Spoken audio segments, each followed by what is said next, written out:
जब इस संसार में ऐसी स्थिति पैदा होती है कि इंसान पशु प्रवृत्ति का हो जाए, पृथ्वी पर अराजकता फैल जाए, त्राहि मचने लगे और मानव जीवन खतरे में आ जाए, तब संसार में बुद्ध जन्म लेते हैं।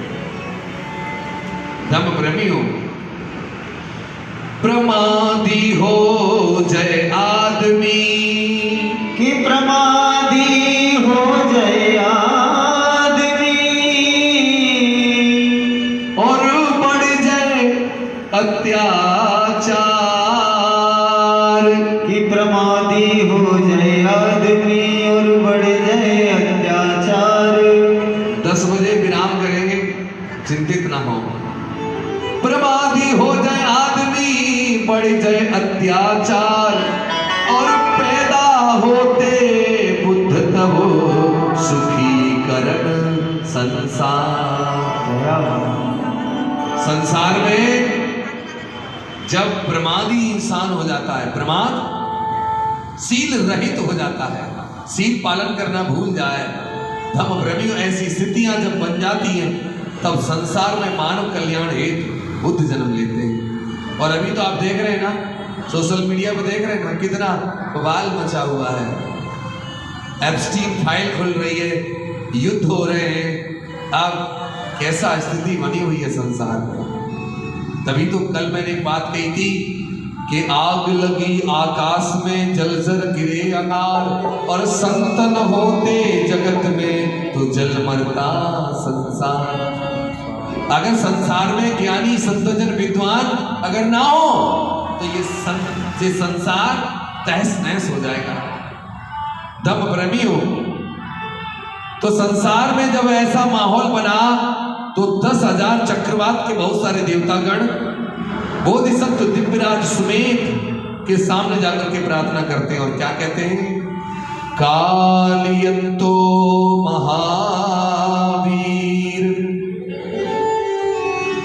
उपजमा तो कुचिया सदैव तंतारियंतो भुजस्वमतं पदन। 10,000 चक्रवात के देवता दिव्यराज सुमेध के सामने प्रार्थना करने लगे।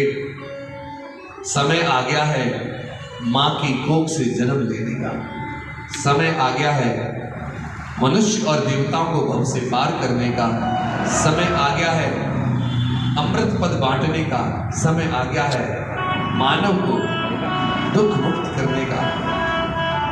जब सभी देवतागणों ने दिव्यराज सुमेध से, बोधिसत्व सुमेध से प्रार्थना की तो वो चिंतन करते हैं, क्या वास्तव में मेरे जन्म लेने का उचित समय है क्या? तो कोई भी बोधिसत्व, कोई भी दिव्यराज जब पृथ्वी पर जन्म लेते हैं तो किन्हीं बातों का चिंतन करते हैं।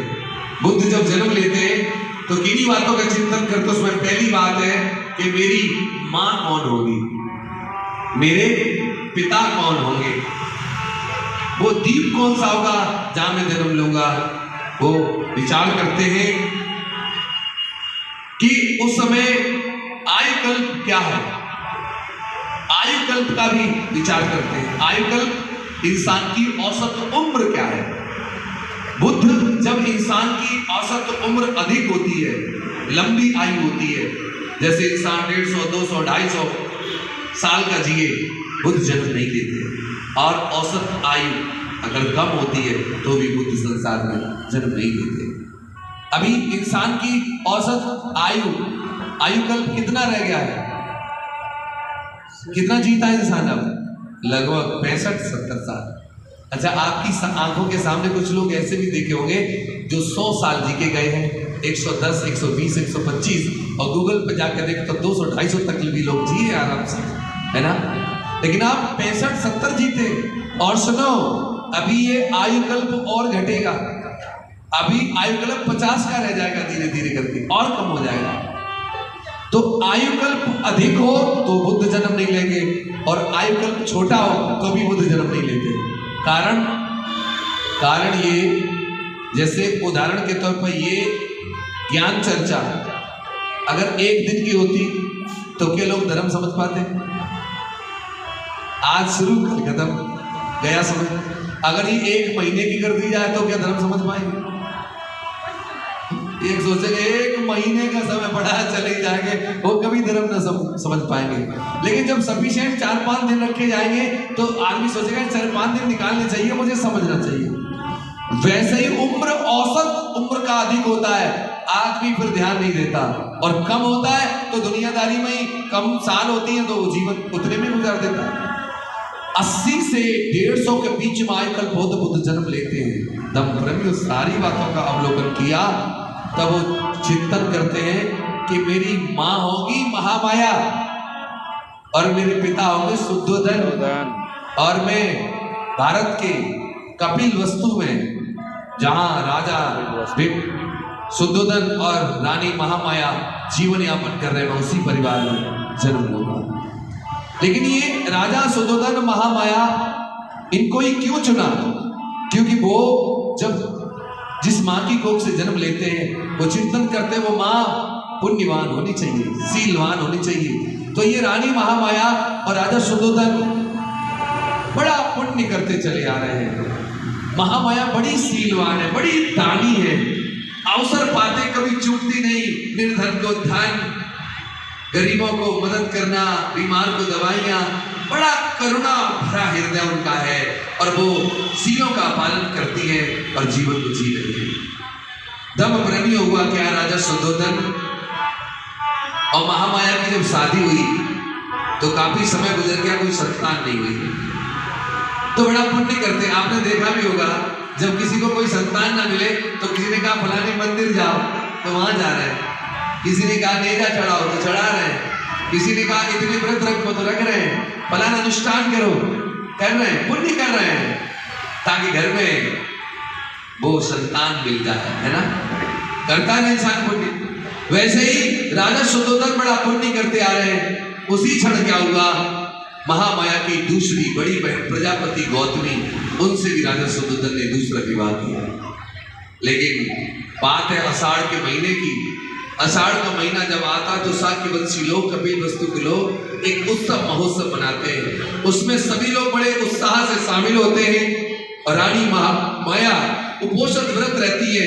और जब वो उत्सव चलते चलते 7वां दिन आया तो उसी उत्सव में रानी पूरे परिवार के साथ, राजा रानी सब शामिल होते हैं। उस दिन इतिहास बताता है कि रानी महामाया 7 लाख वर्षापणों का दान करती है, रोगियों को दवा, निर्वस्त्रों को वस्त्र, धन भूमि दान वगैरह वगैरह बहुत सारा पुण्य करती है और उस उत्सव में शामिल होती है। और जब शाम होती है तो शाम का भोजन करने के बाद अपने शयन कक्ष में सोने चली जाती है महामाया। उसी रात बताते हैं राजा शुद्धोधन रानी के निकट हुए और महामाया गर्भ धारण करती है। रानी जब अपने बिस्तर पर सो गई है तो सोते सोते एक सपना देखने लगी है। और सपना तो सपना होता है। सपने में क्या देखती है? चतुर्दिक महाराजिक देवता, चारों दिशाओं के देवता उनकी सोने वाली सैया को उठा ले जाते हैं आकाश मार्ग में और एक वृक्ष के नीचे रख देते हैं। वहां देवताओं की देवियां आती हैं, रानी को मानसरोवर ले जाती, स्नान कराती है, सुगंधियों का लेप करती, वस्त्र पहनाती है। रानी महामाया सोच रही है सपने में पता नहीं किसका स्वागत करेंगे, इतना उन्हें सजाया जा रहा है। तभी वो सपने में देखती है सुमेध नाम के बोधिसत्व उनकी आंखों के सामने आए, हाथ जोड़ करके कहते हैं, हे महामाया, मैं तुम्हारी कोख से जन्म लेना चाहता हूं, क्या तुम मेरी माता बनना स्वीकार करोगी? रानी महामाया सपने में देख रही है। उसी क्षण एक सफेद हाथी आकाश मार्ग से आया, महामाया की 3 बार प्रदक्षिणा की और उनकी दाहिनी कोख से उनके पेट में घुसा। सपना है, सपना तो अच्छा बुरा सबको आते हैं। और जैसे ही वो सफेद हाथी दाहिनी कोख से पेट में घुसा तो महामाया को सपने में लगा कि हाथी पेट में घुसा, तो एकदम आंख खुल गई डर के मारे कि पेट में हाथी घुसा। हम भी ऐसे ही टाइप पे जगते हैं, जब कोई सांप फन मारने वाला हो, आग में कूदने वाले हो, ऐसे टाइप पे आंख खुलेगी। महामाया जैसी जगी, उन्होंने तुरंत अपने पति राजा सुद्धोधन को जगा लिया। कहा महाराज मैंने अभी अभी सपना देखा है। सपने का पूरा वृतांत उन्होंने अपने पति को बता दिया। कहा महाराज इस सपने का मतलब क्या है? अद्भुत सपना है। महाराज ने कहा रानी चिंता न करो, सवेरा होने दो, सपने का पूरा व्याख्यान विद्वानों को बुलवा करके करवाएंगे। और सवेरा हुआ तो राजा ने अपने दरबार में प्रकांड 8 विद्वानों को बुलाया। राम, ध्वज, लक्ष्मण, मंत्री, कोडच, घोष, सुयाम और सुदत्त। रानी को बुलाकर उन्होंने सपने का कारण पूछा कि मेरी पत्नी ने जो सपना देखा इसका अर्थ क्या निकलता है। तो 7 विद्वानों ने कहा, एक ही बात कही कि रानी की कोख से कोई पुत्र पैदा होगा, लेकिन उस पुत्र की 2 गतियां दिखाई दे रही हैं बड़े होकर। पहली गति है या तो वो चक्रवर्ती सम्राट राजा बनेगा, और दूसरी गति का राजा नहीं बना तो वैरागी बनकर के बुद्ध बनेगा। 7 विद्वानों ने एक ही बात कही। 8वां विद्वान सबसे कम उम्र का कौंडिन्य अलग बैठ गया, कहने लगा राजन मैं भी यही कहता हूं कि रानी की कोख से कोई बेटा पैदा होगा, लेकिन ये विद्वान 2 गति बता रहे हैं। मेरी नजर में 2 गति नहीं है उसकी, एक ही गति है। क्या? तुम्हारा घर में जो बेटा जन्मेगा, पुत्र जन्मेगा, उसकी एक ही गति होगी, और वो गति होगी कि वो राजा नहीं बनेगा महाराज, वो वैरागी बनेगा, जगत का कल्याण करेगा, ज्ञानी बनेगा।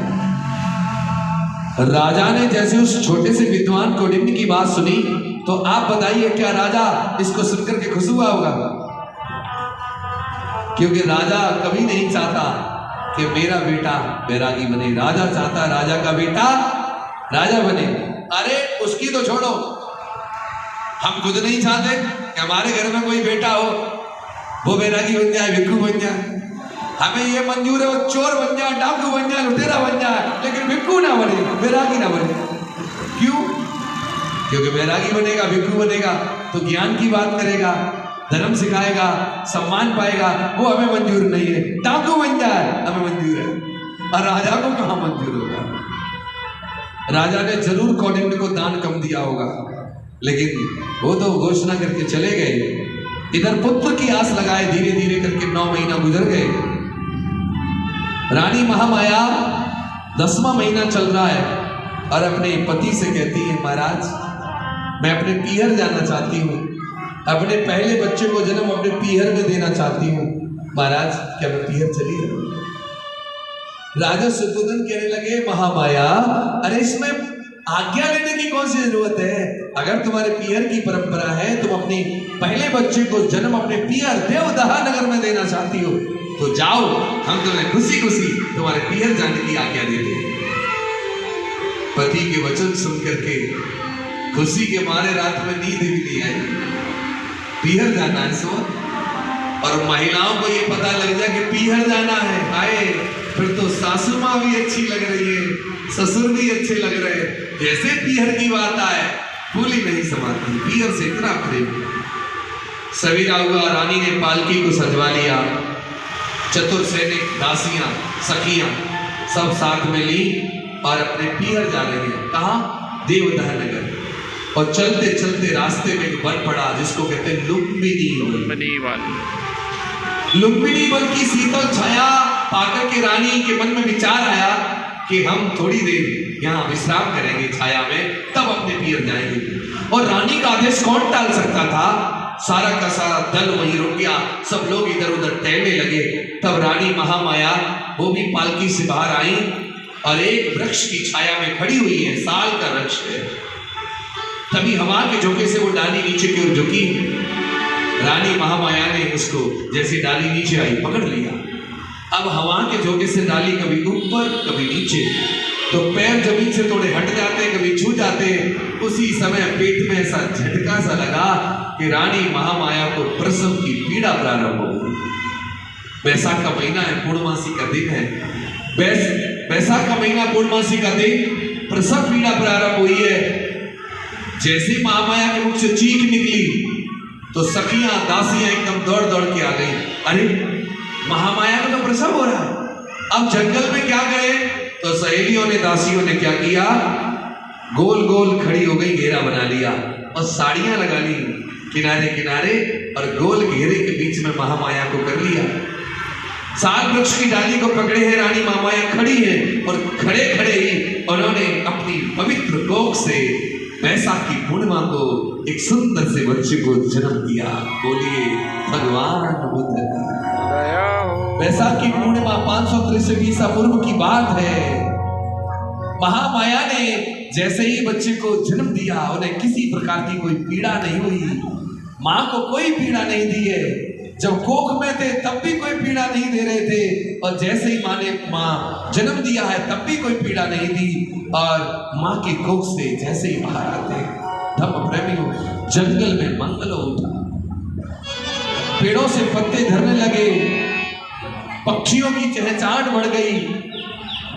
बुद्ध के पैदा होते बुद्ध कोलाहट मचा। ये बालक कोई साधारण बालक नहीं है, 32 महापुरुष लक्षणों से सुशोभित है, 80 अन्य व्यंजनों से सुशोभित बालक है। जैसे ही जन्म हुआ जंगल में मंगल होने लगा। सखियां दासियां चतुर सैनिक सब नाचने लगे हैं। कैसे? सुनो, कैसे नाचने लगे हैं, कैसे खुशियां मना रहे हैं। और बुद्ध के जन्मने में आप भी खुशियां मनाइएगा। क्या? ललन भयो प्यारो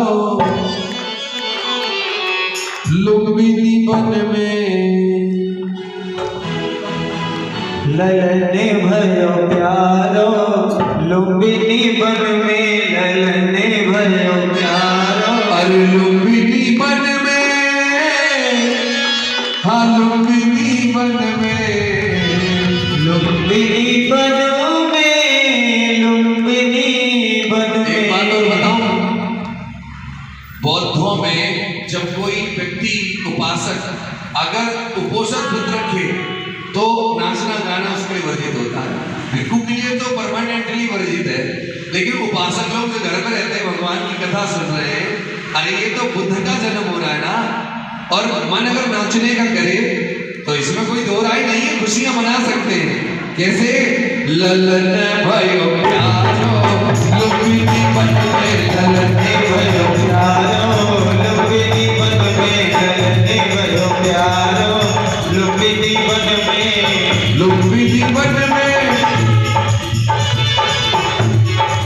लुम्बिनी वन में, लुम्बिनी वन में, लुम्बिनी वन में, लुम्बिनी वन में। सारे जग से दुलारो लुम्बिनी वन में, ललने भयो प्यारो लुम्बिनी वन में, ललने भयो प्यारो लुम्बिनी वन में।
पवन चली है, ठंडी ठंडी पवन चली है, ठंडी ठंडी ठंडी पवन चली है, ठंडी ठंडी पवन चली है, उर्ज फूलों की कली खिली है, उर्ज गुलों की कली खिली है, अरे अखियन को तारो दुख जीवन में ललने भयो प्यारो, दुख जीवन में ललने भयो प्यारो, दुख जीवन में।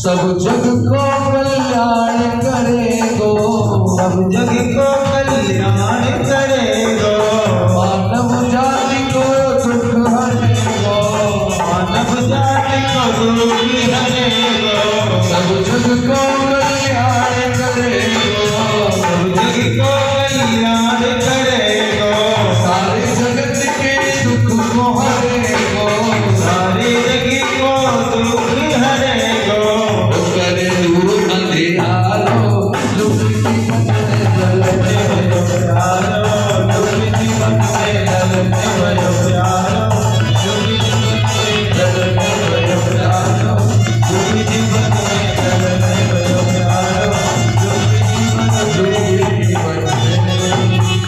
बोलिए भगवान बुद्ध की दया हो, बोधिसत्व परम पूज्य बाबा साहब। अमर रहे। आज मैंने आपको बुद्ध के जन्म तक की कथा को श्रवण कराया है। कल हम